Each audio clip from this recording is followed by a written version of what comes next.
Man, John, I had a long day, man. You know what will hit the spot? What will hit the spot, man? A nice cold can of Strong Zero. Yeah, man. All the sweet flavors. What's your favorite flavor? I mean, I like peach. I kind of like the zesty lime, but I'm really liking the limited edition flavor of green apple at the moment. Oh yes, the green apple flavor hits the spot anytime. So superior. Powered by Strong Zero. Superior. Hot superior.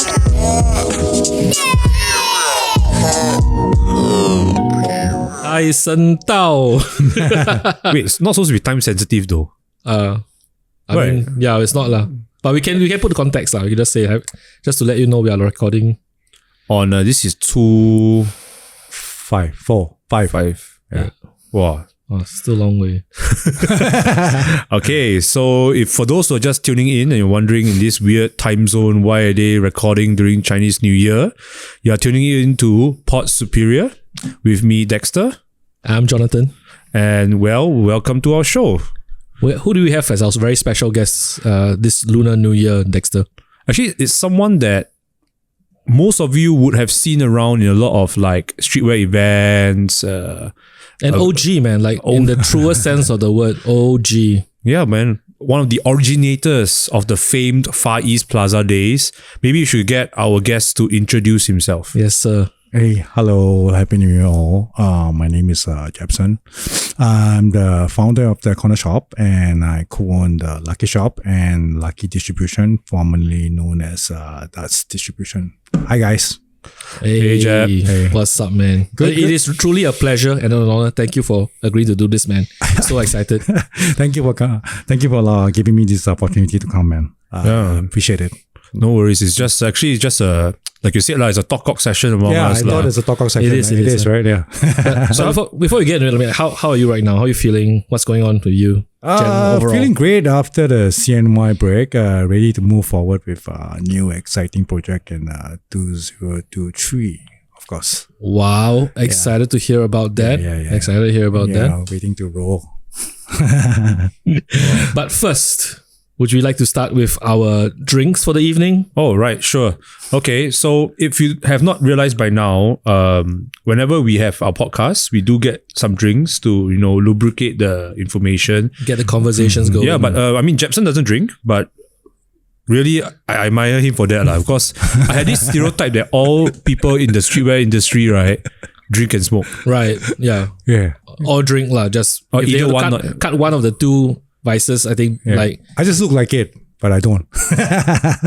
Well, it's good. I mean, that's the way it should be, by the way, because we always have this wrong misconception. But anyway, so if you do not know by now, Pod Superior is proudly sponsored by the good people at Suntory, who hook us up with the wonderful beverages of Strong Zero. 9% of goodness. I should try some. Hey, no. We are not going to break that streak. But yeah, Strong Zero, our drink of choice. Yes.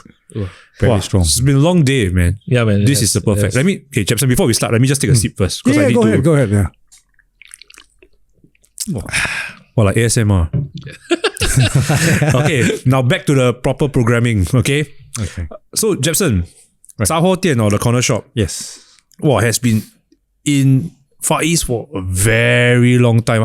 When did you actually start? I started Zaho Dian in 2008 actually. 15 years. 15 years, yeah. From now. Wow. Wow, I didn't know that. It's 15 years really. Oh my God. Dude, oh my gosh. I just realized that Zaho Dian formed a part of my teenage years as well. It does. Going to For sure. Far East. It did. Wait till I tell my story. Yeah. Okay. On how it affected me. Yeah. But when you first started, right, Far East was the place for streetwear in Singapore, correct? Yeah. In the 90s, yes. I'm not sure about the 80s, but 90s definitely. It's a breeding ground for sneakerhead, fashionista, or maybe you call it the scenester or the fashion You people. culture kids. Yeah, all the hipster or everything is from there. So it's like a good breeding ground for all this hype things. I remember that your location previously was the large store, which sold X large. Yes, And it is. before that, I remember like the first store I remember was the one that Anthony opened with the vintage stuff. And I remember DJ Hasnor was working at the store where I bought some tees. That was like the late 90s, like 97, 98. Yeah, I sort of took over large existing space, at least as from Anthony. To me, he's sort of like a mentor to me, though it's like maybe 2 years older than me. Yeah, so it's kind of like well-fitting for me to take over his space. Yeah, and then he kind of tell me like, you should just progress from here. This store is good. This is a very good space. So from there, no looking back, all the way up. Yeah, wow. Leftwood is like has been at Far East ever since I remember, man. It's like one of the reasons why people go to Far East Plaza. I think the first store he had was the same shop at with Tower 10. It's called Vintage Corset. Yes, right. Right. So, that's when Hasnor was working there. Yeah, so he was selling secondhand vintage shoes. Right. Yep. Sneakers. Stan Smiths. Stan Smith. Yeah. So sneakers only from at that time, and it was so cool that everybody would going there to take a look, even though they are not buying the stuff, but just to go in and look. And then after that, he started selling like vintage clothes. Those with like soccer number behind. Right. Yeah. Right. Yeah. So that was really really popular. Then I'll see all the kids in poly and the art scene. Yep. The kids like LaSalle and Napa kids, they're all wearing those. Yep. Yeah, so denim jeans, the vintage t-shirt, and then the vintage sneakers like Stan Smith, Adidas, Gazelle. Yeah, so those are like part of my 90s uniform. Right. Yeah. Like Britpop-ish. Yeah. At the time. Yeah. I mean, I can't relate to be very frank. No, definitely for me personally, I bought like those work uniforms, like name tag Bob. Oh, right. Those mechanic shirts and overalls, right? Yeah. Because I remember I always go to Far East, right? I was a young kid. I was like 16.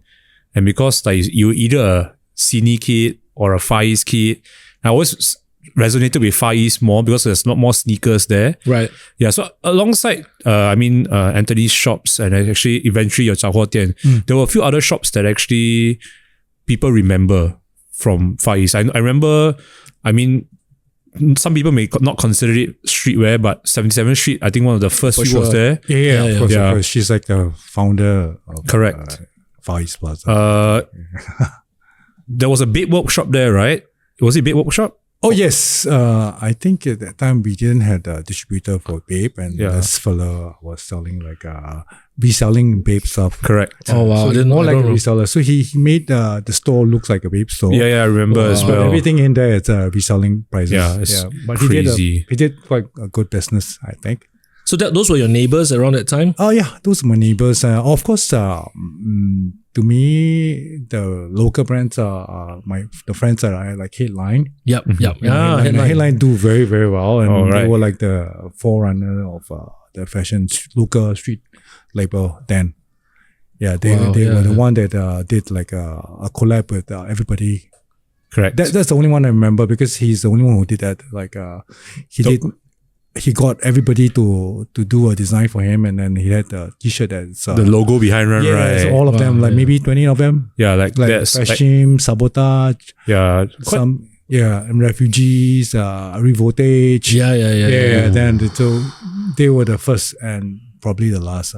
I have not seen any. I gotta be honest, man. That Headline is something that is just so refreshing now that you mention it. It pops right in my head. Right. Yeah. Actually, surprisingly, I know Headline because I used to work at Black Chamber. Then we were opposite each other. The small Black Chamber cover. Cine Leisure? No, the one at Far East. The one with Gallery and Black Chamber. Then Headline was always there. I remember Patrick was always there. I remember Patrick. Yes. Stickerhead, Yeah, always talking to him as well. Yes, of course. You mentioned Revoltage. Yeah. That name actually strangely rings a bell. You were part of that as well, right? Yeah, I was part of that. I was headhunted by them to come in as a ops manager, and they were given a little share for to run that place. So Revoltage, and after that Bota as well.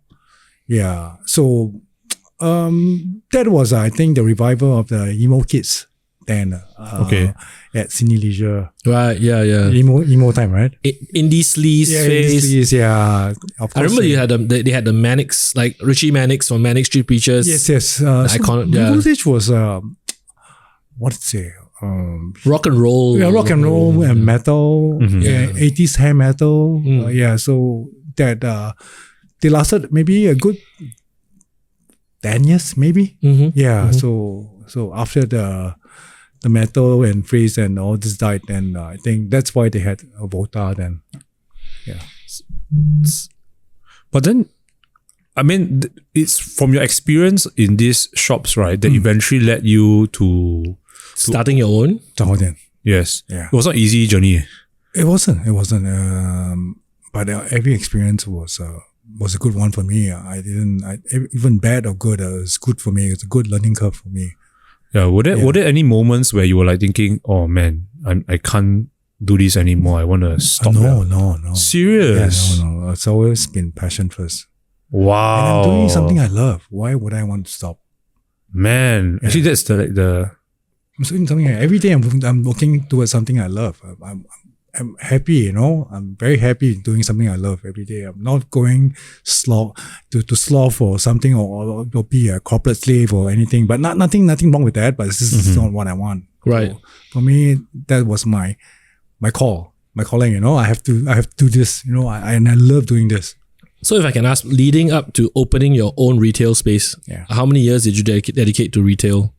And did you go to school for like fashion merchandising or something like that? I did. I was doing fashion after my O levels, and I went to NAFA, but I dropped out on the first year. Yeah. Also because to work for a company then, local company. Oh, sick. Yeah. So that time at a store in Queensway, that's how I went. That's when I met Mandip and all these people at Queensway Shopping Centre. Yep. Yeah, so there's this store called The Future. Where, Yeah. You remember? I know The Future. Oh, I know The nice. Future, yeah. rings a bell. Like, I would say menswear-ish, right? Yes, Had that yes, menswear correct. vibe, right? Yeah, menswear vibe. Yeah. So that one was awesome.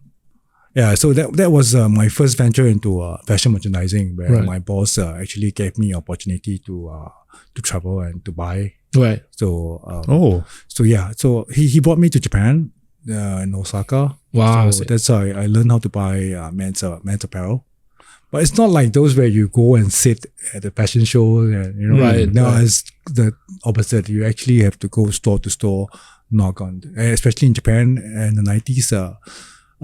Communication is not that great. Yeah. Yep. And I can't speak Japanese. Yep. Okay. So I really literally have to knock on the door and ask for a meeting with them. Right. And then to look for and get a line sheet for them. Then they don't really have a lookbook though. Just a line sheet. So it's hard, but was fulfilling. And you had the guidance from your mentor. My mentor, my boss, I'm not sure in the 80s there's this brand called Man-Master. Man-Master, yes. I know Man-Master, bro. So they were one supporting the future. Say Nice. The cash. I mean, it's true. I mean, for those listeners young enough, listening to this right now and getting a shock of their lives, realizing that there was menswear at Queensway Shopping Centre at one time. Yeah. It was a thing, like for real. And these were, I don't, to me at the time I wouldn't say they were dope, but I suppose there's a certain lineage of So Queensway was like the 80s. Okay, yes. Was menswear heaven. 80s, man. That was when I was born. Tailoring. 89, 90. I was maybe 15, 16 years old while working part-time. Yeah, so I got the job and then that's where I fall in love with. And when my boss had the Japanese magazine like No. Yes, Men's No. They were buying then in the 80s. Boon. Yeah, Checkered and all this. Boon, yeah. So from this magazine, I realized, wow, amazing, man. I've not seen fashion like that. This shouldn't be like this. It's like, this is the way to go, man. It's like, so when he actually bankrolled for me to go to open up the Future as a streetwear store. So that's when he brought me to Japan, and I just went there to look at the culture there, the stores, freaking amazing. You could never find stores like that in Singapore back then. Even now, I must say. Yeah, even now, but they were like, oh, so good. But I think to put it into context for those that don't pre-internet, right? Like a magazine like Nono is essentially like time travel. Like you have it's your Instagram into what people are wearing in a completely different city from yours. Yes, correct. It's like a knowledge. It's like for me, it's like a school of knowledge. Yeah. Into fashion world that time. So they had those. Yeah, I mean that's not to me, even though I'm younger and I may not have lived through that period of time, but I understand the pain of going through a magazine to look for inspiration and things to buy. Because I remember looking through, because being in love with sneakers, right?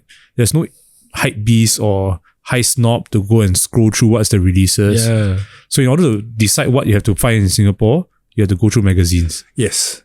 Well, that was only those, right? Oh. Yeah, only those. Yeah, only those. Even mainstream magazines, like I remember my first foray into sneakers was through 77th Street. Right. They had an advertisement writing there, Air Force One Easters was sale coming up this weekend. I remember cutting that little thing out, holding in my wallet. Then when I saved some money, I went to buy. Wow, that was memory lane. What are some other magazines that were like critical? For me personally, like it was I would read music periodicals, so things like Spin, Q, and then a spin off to like I think the magazine that like broke down a lot of doors was The Face. The Face. Yeah. That's right. The Even Face. that I heard. British Mag, yeah. And then there's that's completely different planet opened up. And of course, Mix Mag. Yeah, they had like all the CD dance, samples. Yeah, CD sample and mixed music, of course. But that was Zouk time, right? Right. Yeah, right, Jakim Street Zouk time. So that was like happy times. I I think. we missed those days, to be frank. Then after that, what was your next step? Like after finishing From Revoltage? Yeah. Oh no, I like Man Master, La Future. the future from there. So after that, I was in the army, of course, and then I started work I was working for, after fresh up for NS, I started working for a local ad agency. So I don't like it. So when an opening for Issei Miyake, the Four Seasons, there's a job role came up, and I went for it, even though my pay is like half of it.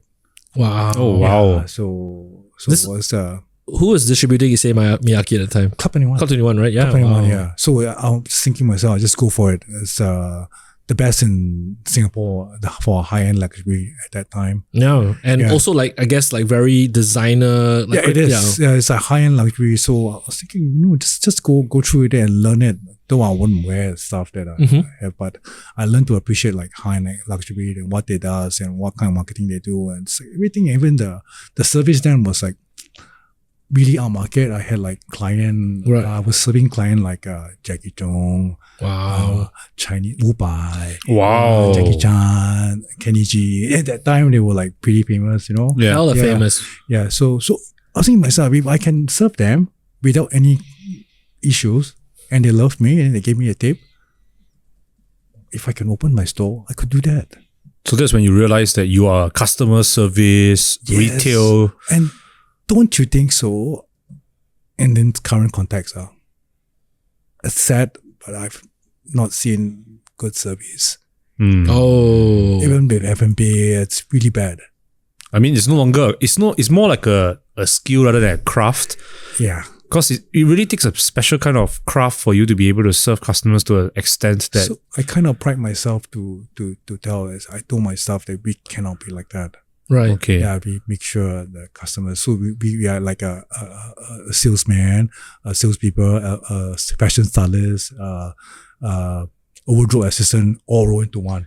Would you say that although at a certain point in time, perhaps in the 2000s, there was a lot of stores at Far East that adopted this very holier than thou, snobbish attitude?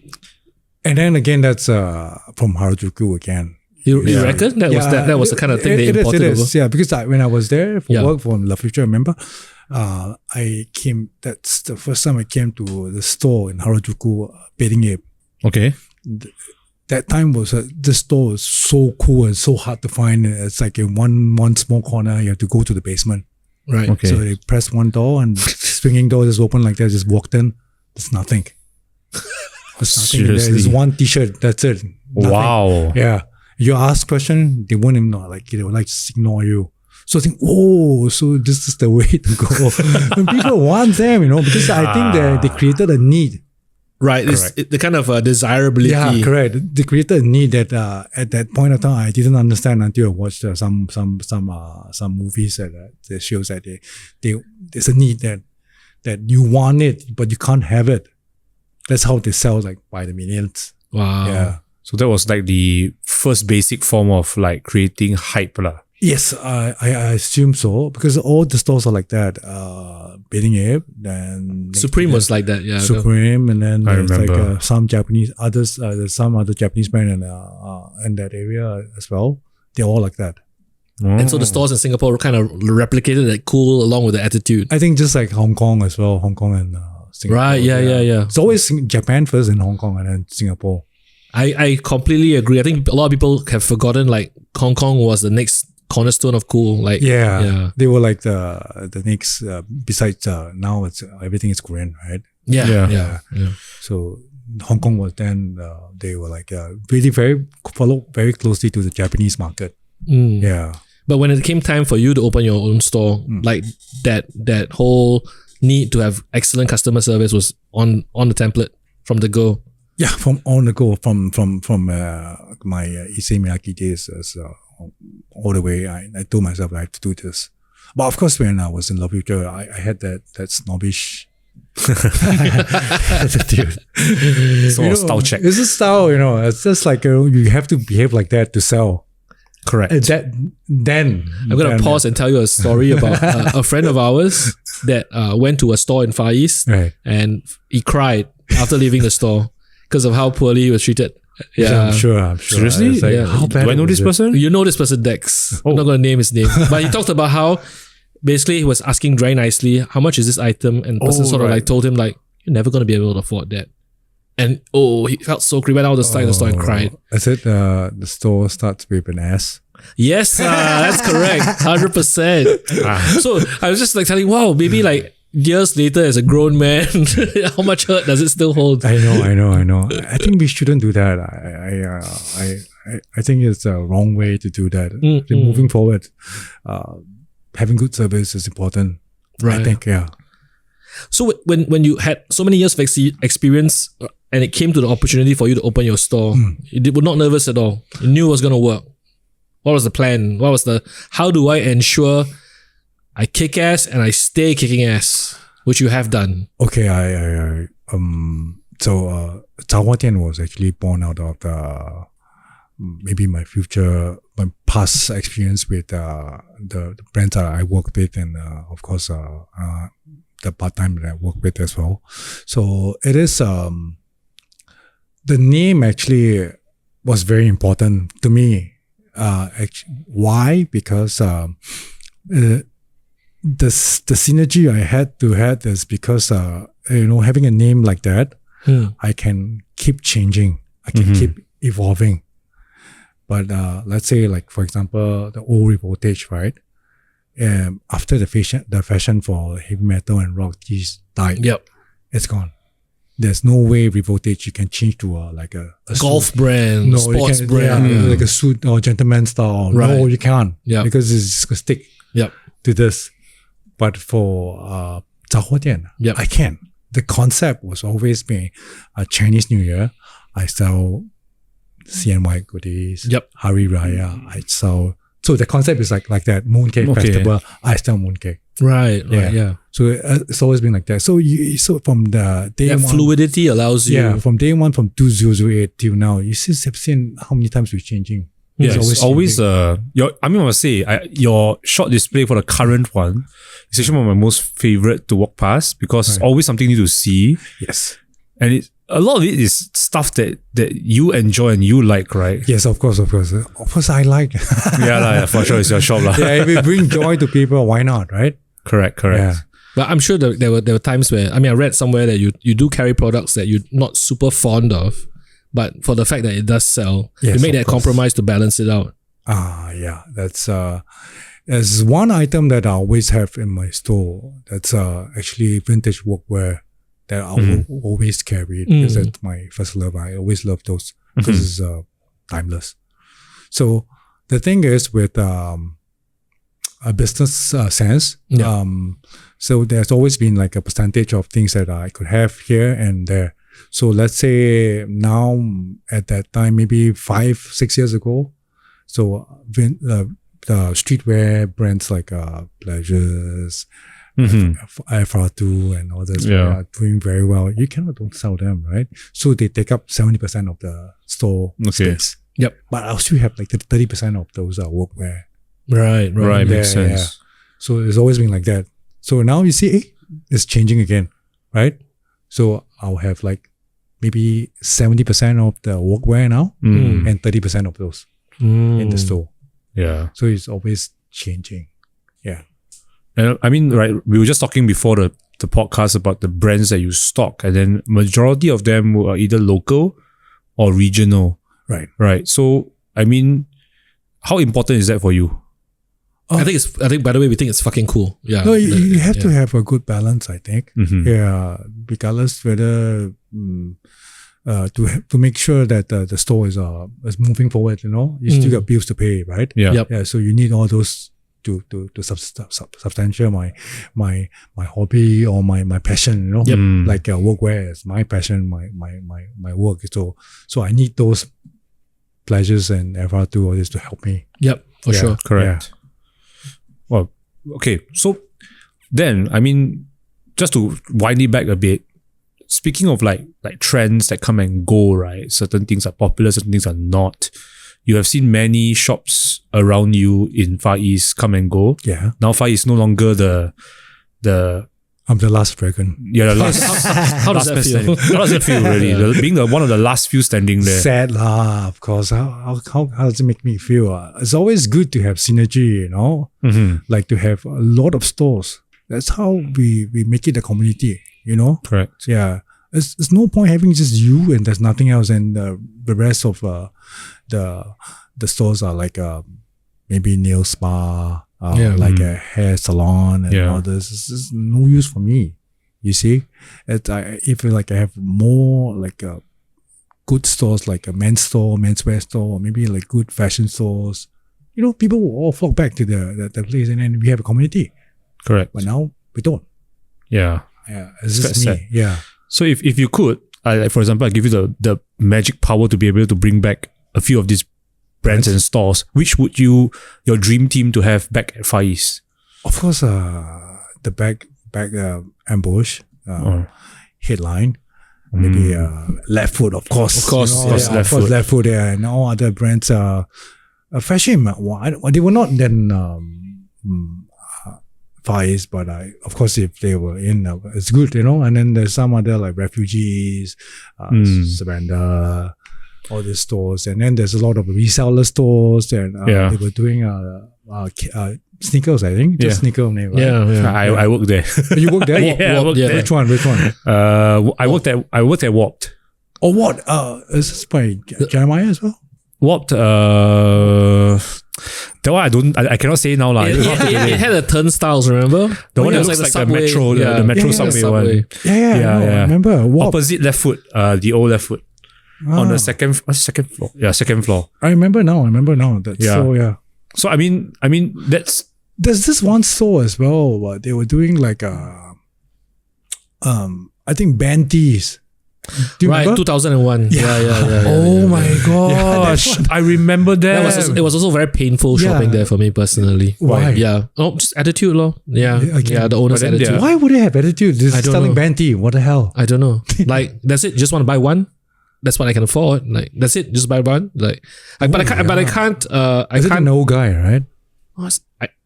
It's a short dude. I don't see him around anymore. Yeah. Okay. I mean, I gotta say, I bought a lot of nice tees from him. It was, I mean, my wardrobe as a 20-year-old self was highly purchased from him. From there, but it was shoes, right? Yeah, I used to have like Fallen and Draven, Macbeth, yeah, of course. 2001, yeah, 2001. Wow, those were the days, man. Yeah. So that time in 90s, right, and Vice was every day was like a great market. It's like every day was happening. Every day it's like a lot of stories, a lot of bullshit, a lot of gossip, a lot of fighting, a lot of like people like shouting at each other, and people, and even the girls, especially you walk that past that street, right, when we had. There's this like opposite Hengline. I had one store there. It's called Bros Product. So everybody was there. So like any girls who walk past, you get like shoo in, like be like woo woo, like be like oh woo whistle and all this like. So you think the thing is they know we were going to look at them and woo whistle them. They still want to come. I mean, Far East was the place to get spotted when you were a teen. I used to work at Far East for a couple of yeah. And I remember that there were fights. There were fights between girls, guys at the KFC. Always. Smoking area. Yeah, always. Colorful, colorful. Yeah. Well, I mean, I love that place, man. It was a big part of my youth. Yeah, someone did a Far East Plaza t-shirt. I'm not sure whether you know Tropical People Institute. Chris. Yeah. So that t-shirt was amazing, and he did so well. I think he sold it. He stocked it at DSM and he sold it for $100 a pop. And the story behind it is like he told me, "Hey, dude, I need one store in Far East Plaza to stock it." Because the thing is with DSM, right? Because we also stock at DSM for my other brands from the distribution side. If you stock at DSM, you cannot sell anywhere else. Yep. Right? So he said, no. I need one store to sell. You just sell, okay? Okay.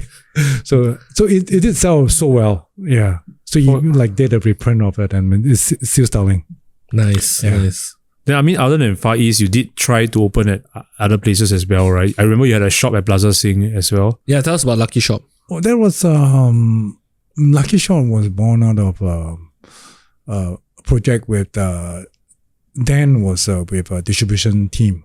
Okay. Yeah, so they are distributing half like F2, then they had like Pleasures and all these brands where they were stocking at the corner shop Zahotian. So they were thinking, why not? Let's do a store together. And then of course the opportunity came when CapitaLand they were giving us a good space for very good rental, and they wanted to replicate Zahotian into Plaza Sing store. But I told them I cannot replicate Zahotian at all. It's impossible. Yeah. I mean, Zahotian didn't become like that from day one. It grew to be like that from years of, it started to evolve to be like this. Yep. So there's no way I could replicate that. So why don't you try? That's how Lucky Shop was born.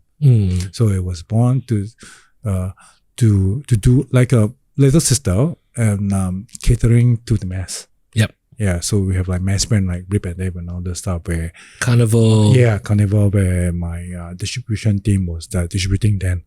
Yeah.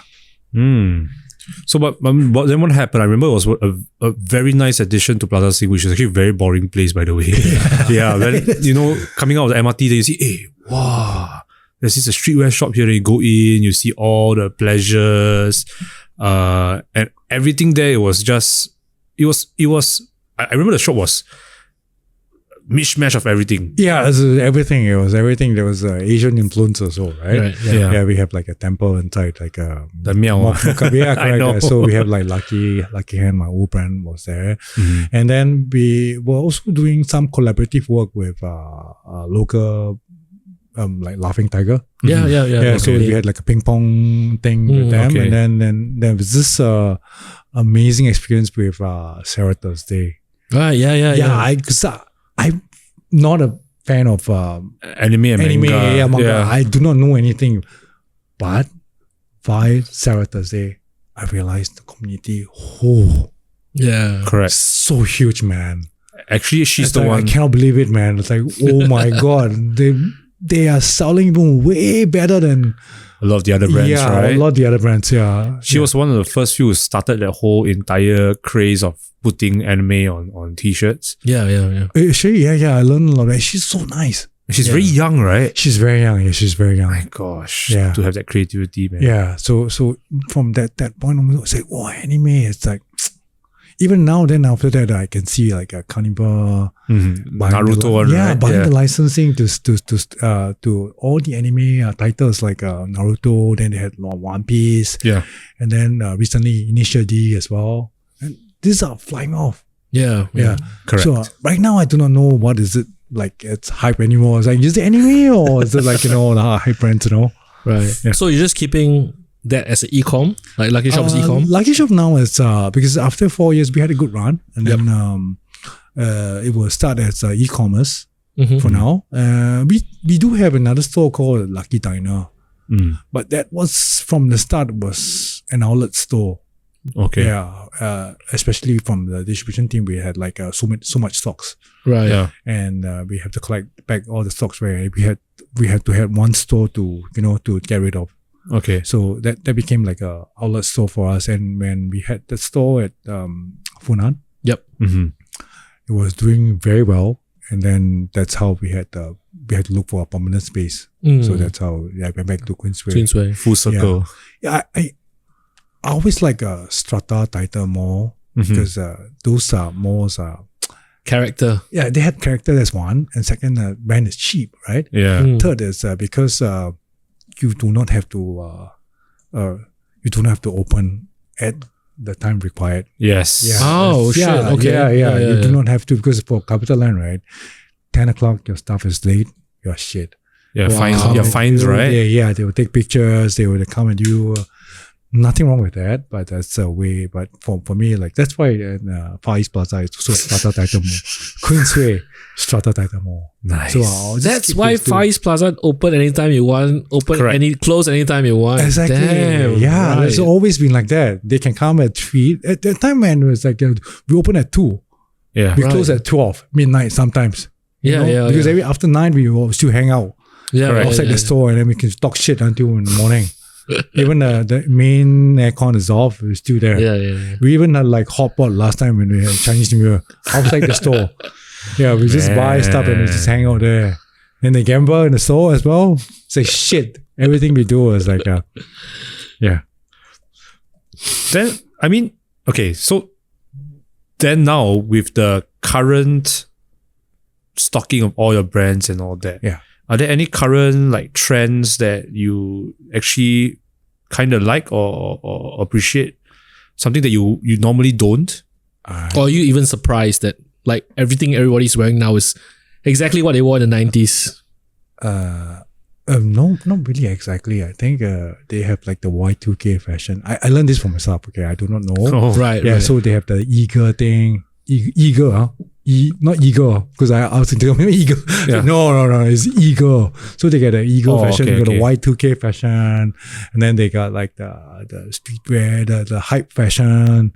So The different tribes. there are different tribes, yeah. But But it kind of is still the same like the 90s. yeah, it's still kind of the same. Yeah. It's just that for us, what eagle was like maybe for us it's like cyberpunk. Raver. Raver, yes, Golfs and all Golf, that. yeah. So it's quite similar. but we were still dancing together, you know. Correct. Regardless, you know, we were like the vintage fell out. Dan was like the Japanese vintage look, you know. Right. Yeah. So we were like, oh, like they have the Japanese style. So Harajuku boy. Harajuku boy. Yeah, correct. Yeah. But so okay, in that case, I mean, are there any trends, like it's going to be a bit controversial, that you don't like now? Or you find that it's trash? I don't think it's trash. Okay. Or you don't understand, maybe. Put it nicely. No. I don't think it's trash. For me, I think Singapore fashion, right? Especially for the boys. I was just having an article with Stratosphere. Yep.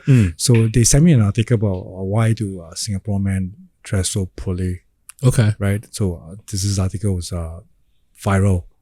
So he asked me on my comment on that. I say it's sensitive. I don't want to say, but for me, I think it's just that it's not that we do not want to dress up. Weather is a factor, right? Correct. And of course, secondly, it's herd mentality. That you know, it's safe. Yep. You know, when you wear, it's safe. You know, you won't be judged by your friends. Correct. Yeah. So we also distribute this brand called Ricky's Clown because I don't like it, but I won't wear it. But it's selling like crazy in Texas. You know that one that had like a cost. Yeah, I know. It's very popular with perhaps the Chinese men that go to unsavory places. Yeah, it's like a Chinese brand. It's a Chinese brand. Oh, it's a Chinese brand? Yeah, it's a Chinese brand. Yeah. And it's selling by the podcast. It's doing so well. Right. Seriously. Yeah. So I can't judge. The thing is, I'm very curious, like who do these guys take their style cues from? Like who made Ricky's Clown like dope? Who made Acme de la Vie dope? Like the kind of like the ones that we don't think is fashionable, but like the masses adopt. Like what? Who made it? Who made it cool? This I'm surprised also. I don't know how. This is something I'm just really curious. How does this ADLV, right? Yeah. How did it become like a uniform for my favorite thing to do is like randomly shout the pinnacle of life at somebody wearing ADLV, and he looks at me like, "See me, what's song?" It's like, no, you're wearing ADLV means the pinnacle of life in French. Okay, I know, right? There's a tier for it. Okay, there's a tier for it. Okay. So from the being point of view, there's a Yes. tier. Okay, there's like a YP tier, YP 小妹妹 big tier, right? There's ADLV. Ricky is clown. Okay. Okay. I feel YP is very dismissive though. Like I feel like when people say like a very derogatory thing. I don't mean it like to be dissing anybody. I don't mean this are big. I mean I think like it's cool. No, it's cool. It's cool. I just like the tier. This Right. They tell me that Yeah. like there's 3 different tiers. Okay. So the YP. second tier, right? Second tier, still the bank tier, right? The ones Okay. with a bit more money, they Yes. will go for Balenciaga. parking rabbits. Oh, fucking rabbits. Okay. Yeah, and okay. of course Balenciaga Yeah. as well. Balenciaga is the third tier. Third tier, right? Yeah. So Parking Rabbits and Ricky's Clown is the second tier, right? The third tier is Balenciaga, Burberry, and then Givenchy. no, it's just no. Palm Angels. Palm Angels, yeah. Palm Angels or Essentials. Yeah. Essential. Yeah. So these are the 3 tiers they were talking about. Correct. But like just really curious. So who put these as the style icon for them to consume? Like who's the tastemaker that said like I've seen like a Facebook Live, people selling clothes online. Correct. They're all selling these same- brands. yes, Yeah, the same few brands. ADLV, Essentials, and how do they get them? I do not know. Is it legit or is it like a real? I do not know. So Actually, it's very easy to buy Essentials, to be very honest. I have a friend who was selling it out of Korea. So they buy ADLV and all this from Korea, and then they'll bring it back because they got tax rebate and all that. But they don't make a lot of money. Like I think like five, I don't know. 10 bucks. Yeah, I mean, no disrespect to them. Like I see like a very kind of like a Abeng kind of guy wearing Justin Bieber's Drew brand. a lot of my friends are wearing those. I mean, I know because I got a lot of friends. They love all these brands. Even though I tell them, hey, dude, I sell like streetwear brands. They say, come on, man, I'm telling you, Jebson, I just bought the most hype brand. They tell me ADLV. I was like, what? This is not hype, man. This is hub mentality, man. I mean, there are nothing wrong with that brand. To be sure. You carry on wearing it, but try some of my labels. It's just for a change. Just try. Give me a chance. Like help me help you. And it's not cheap, like these t-shirts. It's not cheap. Like It's $89. $70. Yeah. $70. But if you're wearing those, at least there are so many other brands you could try. Correct. Right. Yeah. So don't be sucked into the herd mentality. Okay. That's the problem I had with local boys. Yeah. Right. Yeah. I mean, for me personally, like I think the pandemic put everything in a shift in perspective. Like I kind of feel a lot less judgmental about people's choices because I feel with the pandemic, kind of feel just like I just let people do what they want, and as long as they don't mean harm to others, it's cool. It's just you cannot judge. Even the fellow who dressed like a dog, you don't judge. Right. Yeah, And especially now, everybody is a freaking policeman. They had a camera. Everybody Yeah, can boy. just get anything you said something wrong right. Yeah. or make some snag remark. You're gonna get it. You're gonna get cancelled. Oh man. Yeah. I was just going to say that the Ricky is a clown one looks like some Pasar Malam brand.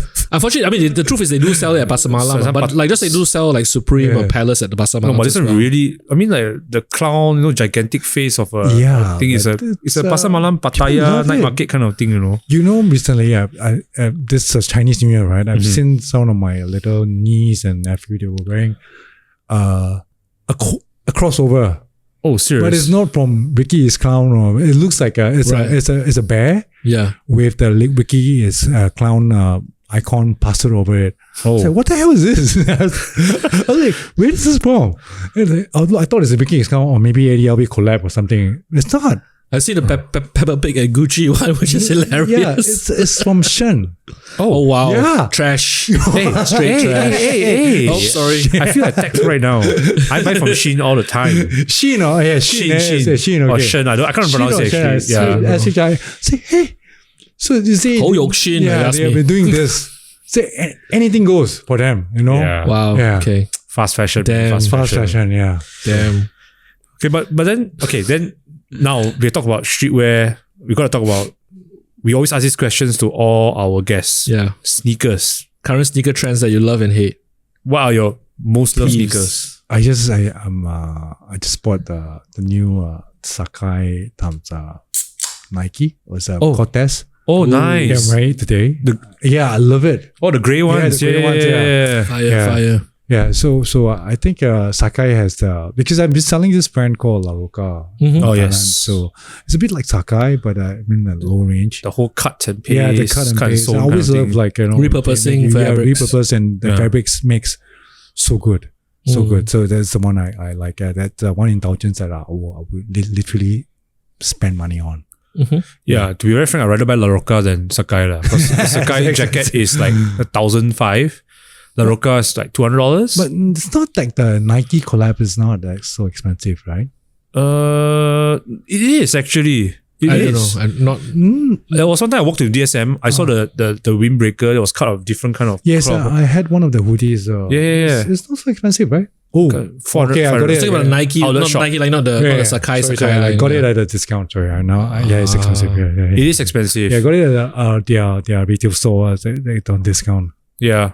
I bought mine from outlet shop. Nice. Nike Yeah, outlet. store. Yeah, Nike outlet store. Yeah. Right. Yeah, there's life hack guys to buy from me. Yeah, and of course they will.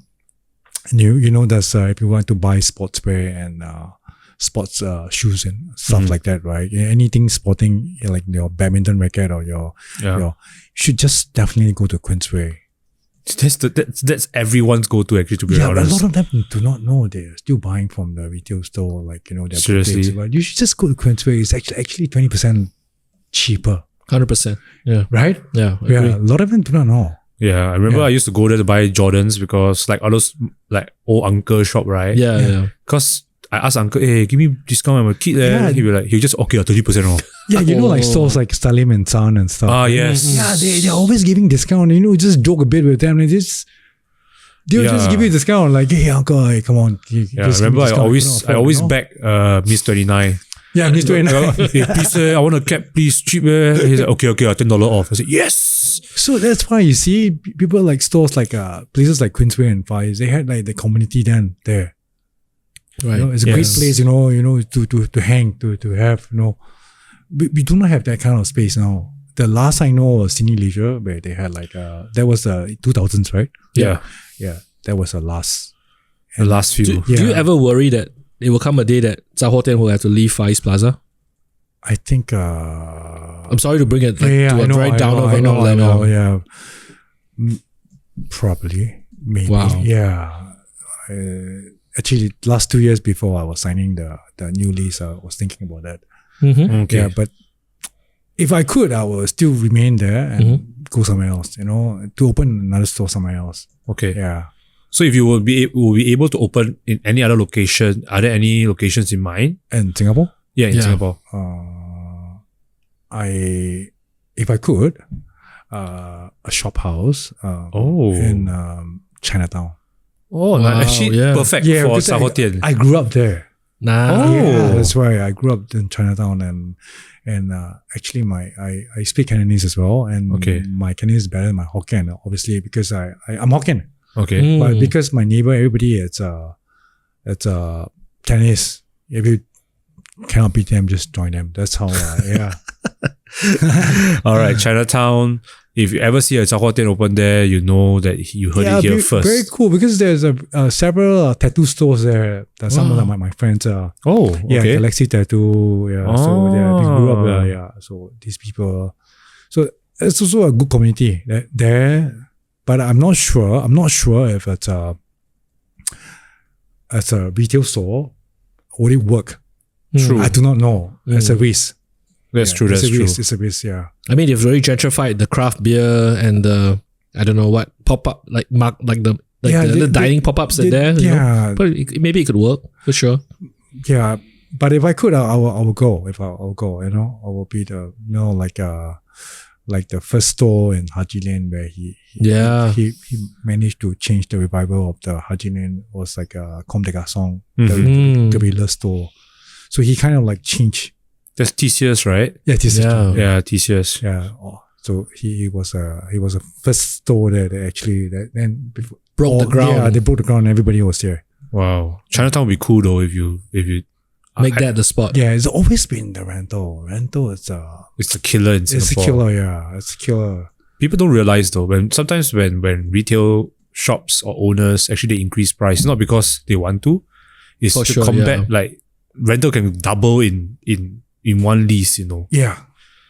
Damn. This is like for Haji Lane, the same thing. I've seen those after the Comme des Garçons Guerrilla store left, right? And more store coming in and then now it is what it is. Yeah, so expensive now. The rental I knew was from 1,500 to 1,800 for a ground level store. Yep, it rose up to like maybe 5 to 7K. Oof, yeah, that's hard, man. That's hard. Yeah. I missed a lot of shops there. Like I've heard some crazy stories in Haji Lane, man. Yeah. Parties. Oh, they had like White Room, remember? Yeah. So White Room, there's some great cafes there, and then there's Sub was there. Sub was there. Man, this is gonna go down a whole down rabbit hole. Yeah, but Cipher store, Cipher. House of Japan. Oh man, so many good stores. Yeah. Oh, right. Yeah, House of Japan. House of Japan? Yeah. Damn. They were like they were selling like vintage stuff there. What would you say? Okay, give me 3 of your favorite retail stores in Singapore, not present or gone. Except Sahotian, but of course, yeah. For you. For me, so in the early 90s, right? A store called Blue Moon. Where was that? Okay, Blue Moon is before Blackjack. Okay. And so it's their first multi-label store. Oh my goodness. Hard Rock Cafe. Yes. I was 13 years old, 1991. Yeah. So that oh my goodness, was yes. the first one. Because it was so intimidating. I can only window shop. I don't even tend to walk in. Seriously, the only time I walked in was like I had a few friends with me, and I was looking. Wow, the store was so cool. It had a corner where you could buy ice cream and dining, right? Yeah, correct. Oh my goodness, yes. So seriously, it was before Blackjack. Before Blackjack, yeah. Before Blackjack. Super cool. And then it became Blackjack. Okay. So Blue Moon was the first one. Context, this is around the time where Tower Records just opened. That's right. Yeah. Man. Wow, that's what I remember. Yeah. I think That's one. Blue Moon. Yeah, of course. Give me 2 more. 2 more, of course. Tower Records and HMV. People didn't know that was the place to buy music-related memorabilia. I would live at Tower Books, man. Like I love Tower Books more than I love Tower Records. But Tower Books was later on, right? Yeah. They had like Tower Records. Yeah. And But I love Tower Books. Like I lived in Tower Books, man. I would just go there and like spend hours, days there.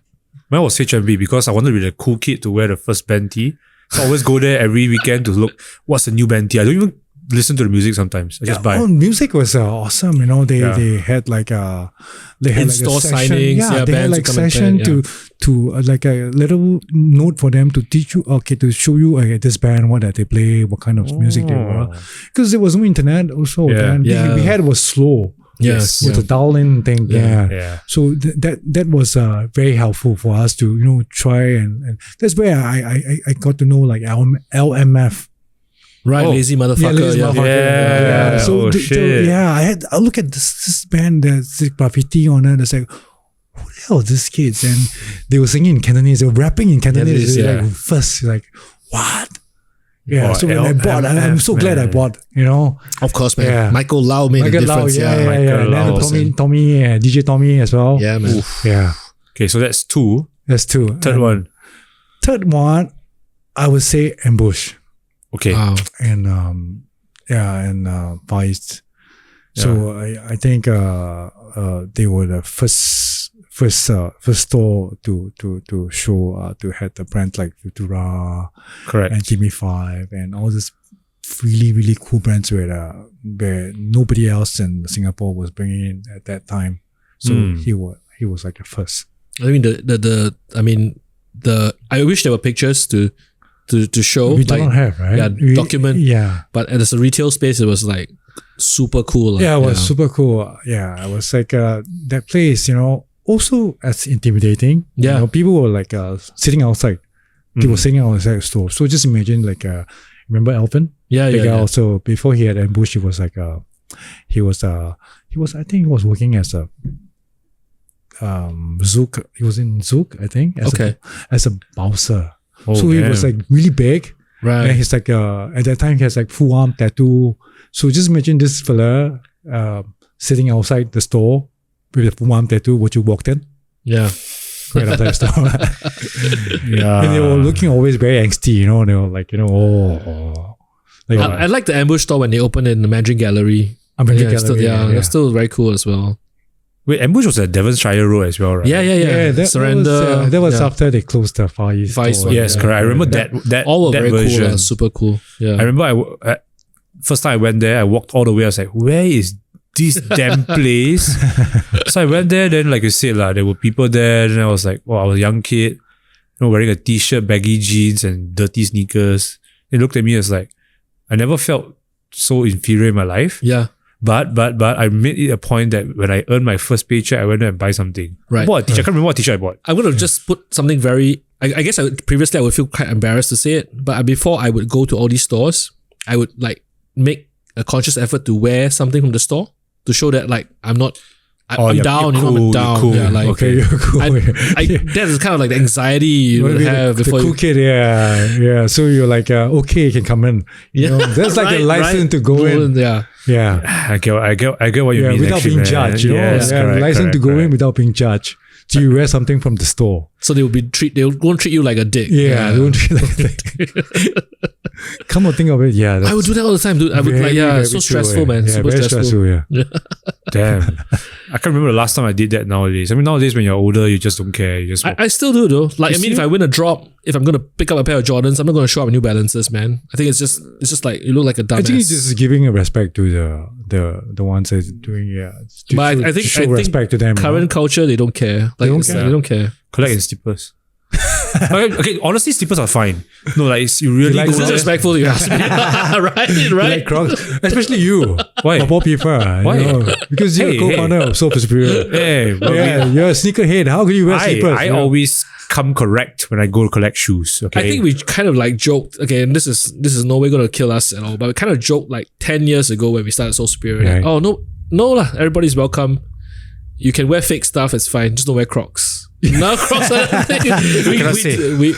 do have Crocs. I do have Crocs. It's huge now, It's huge. That's saying slippers, welcome. That's saying, It's- Bata, BM 2000. I would love to do a Tatsing collab. Tatsing. Tatsing, Fucking legendary slipper. legendary blue and Yeah, white. Not sure whether it's still around, but it's legendary. Still around, 100%. Still around, serious? Yeah. Yeah. Let's make It's something still happen, around, right? man. Are they? 100% still around. Hey, let's do a I think collab. manufactured in Malaysia. Then stock at Zhao Tian. It ain't comfortable, It's horrible. Yeah. They're not comfortable at all. But we used to play soccer and basketball. yeah, and but I those, don't know how we do it, but it's not comfortable at all. Wow. Now knowing I think that. we gotta relabel this as the millennial or boomer episode because we're talking about things that Super time travel. time travel. Back to the sneaker choices. Yeah. So anything that you kind of like dislike or are hoping that will come back. Hoping they'll come back. It did came back. New Balance 550. I had them when I was in secondary school. Wow. So it came back, and it came back big time. Yeah. Yeah, huge, right? And now in different colorways. Let me ask you a question. Sorry to interrupt, Okay. but No, like, go ahead. could you imagine in the 90s that New Balance would be dope now? Because in the 90s, when the New Balances were the Singapore Armed Forces shoes, Right. who the hell would wear New Balances on the weekend unless you were in the know? You know what I mean? Yeah, of course. Like I would like covet 574s. People will be like, this one book out. You still want to wear this one on Saturday, Sunday? You know what I mean? Are they 574s? They weren't 574s. They were. But they look like 574s, right? just New Balance, like an N on the side. Yeah, that- would be shameful, man. I feel at the time. I had them. On my army, I had New Balance, the blue and white ones. Yes. Yeah. And so I kind of felt like in the 90s, New Balance kind of had this horror, like locally at least, was regarded as like not cool. Yeah. 100% not cool. Unless you read Japanese magazines that were down with the fashion, but just the whole of conscription, right? It just made it uncool. Uncool, yeah. Funny story though. One time I was walking, I think to some army museum. Then I saw the exact pair you're talking about. I walked past it and I was like, hey, wow, that's a dope pair of shoes, man. See? I would rock it now, but then Different again, times, you know? different times. I was of a different age. But then again, like even now, when New Balance is coming back, there are a lot of models that I would never imagine people wearing. They look like freaking running shoes from my youth. Alright. But now we are collaborating with like Jown and all this kind of stuff. Yeah, man. New Balance, yes, I agree. Yeah. Totally a big New Balance. So it fan. did came back. So I had a pair. I had to have one. So to capture. The other thing you mentioned about disliking. Yeah. I don't have one at all. Crocs. Man, I hope I'm with you. I don't have a pair of Crocs. I hope my girlfriend will hear this. If Crocs sends me a pair, I'll be very appreciative. I'll try it on. But I'm not a fan. Hey, send me a pair, man. I'll wear it. Hey, I'll rock let's it, go. man. Let's With go. the So I GPS want as it well. Crocs. You Let's have go. not seen me in my Beams Crocs, man. Yeah.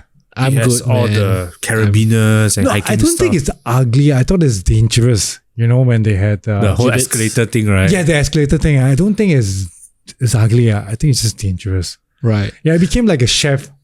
It is It's a a chef chef shoe, yeah, It's still a yeah, chef yeah. shoe. It is? Yeah. Okay, and I a didn't nurse know. shoe. So the story is, I think it's Canadian. The founder's Canadian.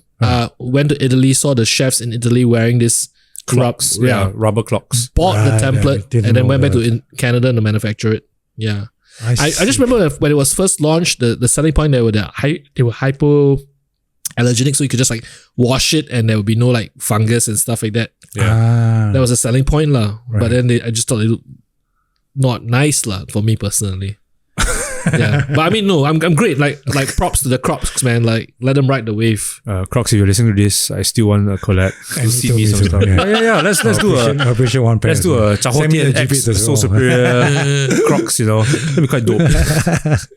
So we talked about like dressing up, wearing the brand to go to the retail store. What are some of the best and worst customer experiences you've ever encountered? Okay, having a name like Zhao Dian, I literally have like people asking for toilet paper lah, chewing gum lah. Seriously, at Far East Yeah, Plaza. seriously at Far East Plaza. But the one that takes the cake, right? Fucking legendary one. Is the one uncle who came in and asked me, "Hey, you sell Toto or not?" Like, Yes, that is What what you none- need to do, Jebson. I was like, why would you ask me to do? Why he look like You never So know. that- Actually, that- now cannot judge already. Yeah, I cannot judge you, but so I get all this kind of customers, you know, people requesting more of this stuff. Oh like my goodness. canned food lah, you know, all these things lah, you know. Who's gonna do the Singapore Pools collab after this right now? That light bulb just went off in my head, guys. Hey, I don't mind getting sponsored by Singapore Pools, man. Who doesn't? I don't advocate gambling Yeah. lah. So No, it's not but I can sleep. I can sleep well. By the way, Singapore Pool does a lot of philanthropy. They do Of a lot course, of 100%, charity and all Okay, that. so another thing about Zhao then, right? Remember there was this Hello Kitty face in McDonald's where Yeah, they yeah, crack yeah. the doors. Yeah. So a lot of them kept it, right? Uh-huh. A lot of my friends they kept it, right? And they after maybe like 5-10 years later, dude, you want it? Yeah, Take it. yeah, So I was thinking, hey, you queue up for this. yeah.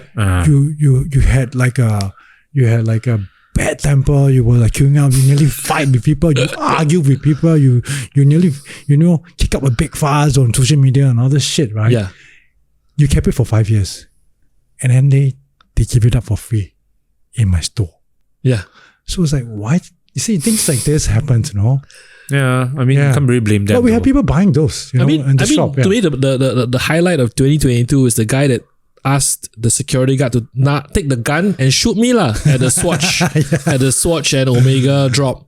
Oh yeah. Yeah, that's when people just lost their minds lah. Yeah. I just want to say that my favorite thing in Tawatel is the Princess Amidala dolls from Phantom Menace. Still DS. I always go there, I look at it, and I'm like, gorgeous. Yeah, it's a friend of mine. He don't collect them anymore. So Wow. yeah. So I even have a 8080 fighter. Oh, Damn. Yeah, it's inside the showroom. It's like it's huge. Power Yeah, of the it's Force huge. era, Yeah, 97. Power of the Force era. Oh, yeah. No, that 8080 is gorgeous. Okay, come, sell me.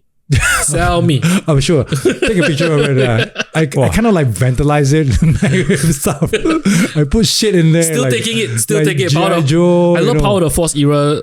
Like he's Star a Wars. huge Star Wars fan. Yeah. Are you a huge Star Wars fan? I mean, I like the series, but not as much as John, who buys who bought a lot of toys. Then when to be very honest, my trick is I will buy when it's on sale and I'll keep it. And then when the next Star Wars movie opens, then I will let my son unbox the stuff. Do you sell them? Do you I just trade them? No. So the closest AT I have is the AT-ST from the Star Wars movie between episode 1 and 2. and 2. Yeah. Okay. Yeah. So that one. Okay. And it was like $150. I loved it. Yeah. Yeah, it's great. Huge, right? Yeah. I mean, to me, the AT-AT is the dopest Star Wars. Yeah, I have to admit. I think so. So you see, it's like collecting toys. That's one thing. Like from I love collecting toys, but I'm like a rubbish like rojak because I collect everything that's cool. Correct. Then right, I had like G.I. Joe, I have like Mars, I got like He-Man. So it's like a bit of a rojak, you know. But when you came to right now, it's like it's collecting dust, dude. You know, it's like everywhere, and it comes to a point that maybe I don't appreciate stuff like that anymore. Yeah. So I think you appreciate space more. Space, yes. Correct. Yeah. So I mean, like for me, it's the same thing. I am experiencing that second wave where I see things that I used to want as a young kid. Yeah. Then now because I can afford it, I just can buy. afford it now. Yeah, exactly. I have so much random shit at home. And sometimes John bring me to Takashimaya toy sale. I say, hey, vintage Batman looking one. I say, wow, I pass on my guilty pleasures to him. Do you know there's this brand called Super 7, right? Yeah. Suhaimi. So we stock in and we used to stock in Taoten as well. Yeah, so they have like so much stuff. So I'm collecting that one now. Nice. Yeah, it's so gonna like, be a they have like the Lost Boys. Yeah. Oh my god, so cool! Like the David Boomer edition. Yeah, Boomer edition. Boomer edition. Pot Superior. Well, shout out to Suhaimi. I buy all my Super 7 from Suhaimi. Yeah. Legend as well. Legend. Okay, so let's talk about inspirations now. All right. Are there anybody in the local or international industry, streetwear industry, or any industry for that matter that inspires you? Maybe one industry. local, one international. Better. A local industry, it's always been Anthony from Left Foot. Yeah, shout out Anthony, man. Shout out man. Anthony. So he always kind of inspired me from day one. He had like that store, Vintage Closet, into Left Foot. It was like always very inspiring for me. Yeah. So to me, he's like a mentor, and he always got great wisdom like quote for me. Right. You know, it's like, you can do it, man. Come on, this is your calling. Just do it. The best thing, the dopest thing I can say about Anthony is that as a person that used to always just buy everything on sale and always look for the bazaar stuff, he always encouraged it. He didn't like, this guy's just a cheapskate. Yeah. No, but he's just like, really, extend the love. And even though I buy stuff on sale, he still give me an extra 10%, which is like, I always remember, like, super grateful. Yeah. Super grateful to him also, because I'm also one of his customers. So he was like always telling me, and Chewy, of course, Chewy. Yeah, he also an OG, so he is from street thing and got great content from him. So he also always inspired me as well, like stuff like it's on trend and what's going on and all this. And always great time talking to him. Yeah, Chewy, if you're listening, we are going to get you for season 2. Alright, season 2, yes. Season 2 already. Season 2 coming up. Yeah, putting it out. Awesome, man. Yeah. Casting it out right there. It's going to happen. But internationally, anybody that you look up to? Yes, there's this guy. I look up to him as I think, I wouldn't say he's an influencer. So he has his own brand. His name is called Alexandra Squazzi.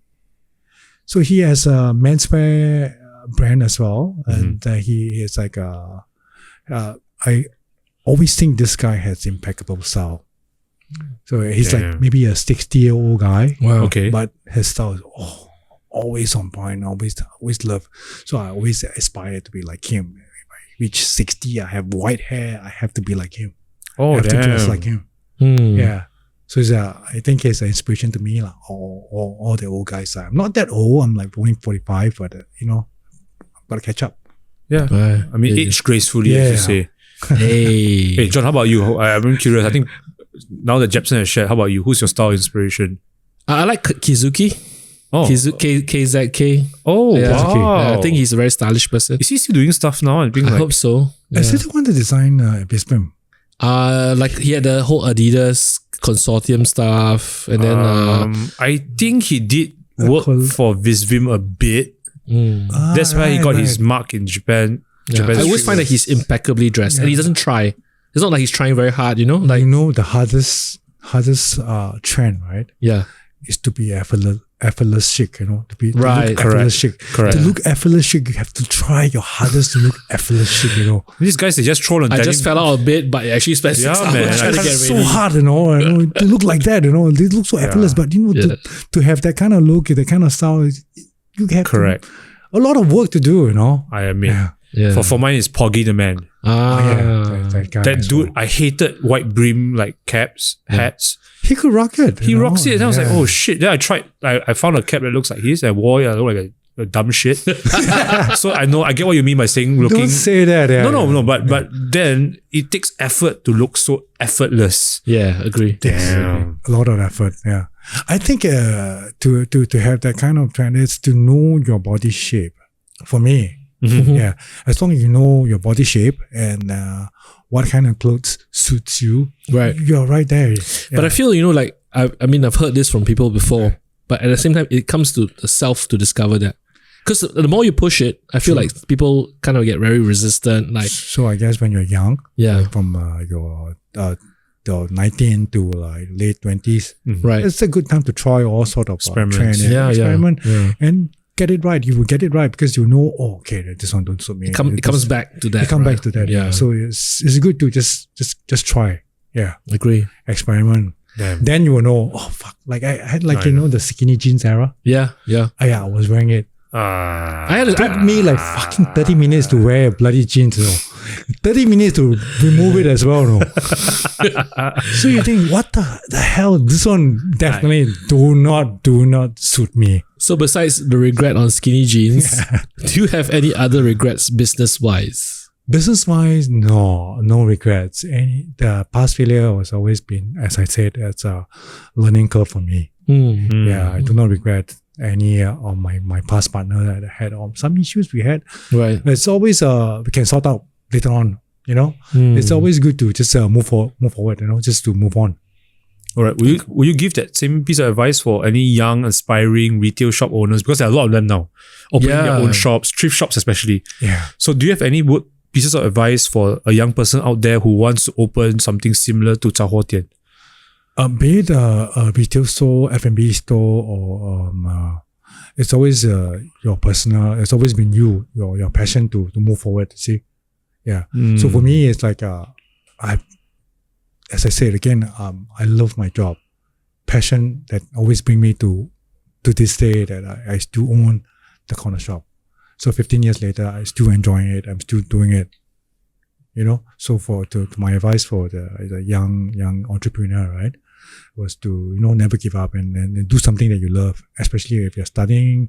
A lot of them been studying like poly, there are different courses, and they end up doing different things. Correct. Yep. Right? I agree. Or maybe you were in art school and you want to aspire to be a fashion designer and they end up selling property. I've seen. Yeah. A lot. And it's not their choices. I know. Yes, it's not their choices. to but- survive. Yeah, to survive. But but they were chasing like material items. I can't help you with that. You know. You know, that's a choice you pick. But you always do have a lot of choices. You know, this thing I shared with Fami as well, from Finn. Yeah. Okay. Shout out Fami. So when he was just starting out, he told me, hey, how? I said, hey, Fami, why are you doing this? He was working for, I met him at Cafe. No, not cafe. It's Jihoji. The furniture shop? Yeah, Right. So he was there. I was like, dude, this is not you. This is not you. And then why are you doing this? So he told me, I want to start a brand. I want to do this, you know. Say, you should do this. You should go ahead and just do it, you know. I say, but I'm ballless, you know. I don't have the guts. I think this one advice I tell him, for me, if not now, then when? Mic drop. Yeah. Mic drop. That's all you And need to know. props like to Fami who's celebrating his 10th year this year as well. So happy for him, man. Stoked. So happy for him, man. 10 years. Yeah. Wait, Yeah. 10 years. That's the same age as us. Yeah. That's so superior. Wow, damn, Fahmi. Shout out to Fahmi then. Shout out to Fahmi. All right. Wow. Yeah. So, Solid okay. advice. So, I mean, we are coming to nearly the end of the show. Maybe What else does Sahoten or yourself personally lined Yes. up? Yeah, for any 2023. sneak peeks? Sneak peeks, yeah. So Projects coming up coming in February, it's a collab with Grey Studio. Finally, so we have like a set of like a suit, like a jacket and a hood, and a shorts. But it's like a bit of like a engineered garment vibe. Nice. It's big, yeah. It's huge, yeah. I actually tried to buy my wedding suit from Sahoten before I got married. seriously? Like 2010. 2009, because when you stock a lot of menswear. Yeah, a lot of menswear. Yeah, Didn't fit me, too fat. But I enjoyed the experience. Yeah, because I really wanted to buy a suit from your store. Thanks, man. I really appreciate you coming over. Looking forward to that. That's where I go back to my roots. See, so it's like menswear again. So so I had this opportunity to work with Chen from Grey Studio. So that's coming up on February. Nice. And then next is March. That's Laughing Tiger. Shout out to Laughing Tiger, Bane. Yeah. So I do another box. Yeah, not box though. This time around, it's we are doing a Japanese folklore. So it's more like a jokwe. I know that's not that's the us. theme is, Never, that's us. Yeah, yeah, but but the theme is jokwe. So Nice. that's coming up. So that's very exciting, especially we are working with Bane from the first time. Right? Yeah. Truly enjoy working with him. It was like super awesome. But Sharp. Wow, that's exciting. yeah, Fun stuff, so yeah, man, and yeah. then coming up with more stuff. It's working with a dim sum restaurant. Wow. Yeah. So that's coming up as well. That's with some dim sum. Some teams up. Yeah, it's a up and coming restaurant. Okay. What's on the menu? It's actually next to Swee Chun, you know. Okay. Yeah, it's just like down the road. I don't know. But I don't eat sweet chun. Just trust me for Friends one. don't let friends eat sweet chun. That's Yeah. my motto. Yeah. So just trust me for one chance. Give me a okay. chance, okay? Just We'll be there. try. Yeah, we'll be Just there. try their stuff. Some you know? dim sum. So I'm working some merch with them. Sick. Oh, Yeah, nice. sick, yeah. Are they going to be all wearing the merch in the? I hope so. And Oh my gosh, so, it'll be yeah. like Yeah. Ravi's in Dubai. right? Fire. Yeah. Oh. Super dope. Yeah, Super so dope. that's Some team, some shout out to y'all. Yeah, again, yeah. Right.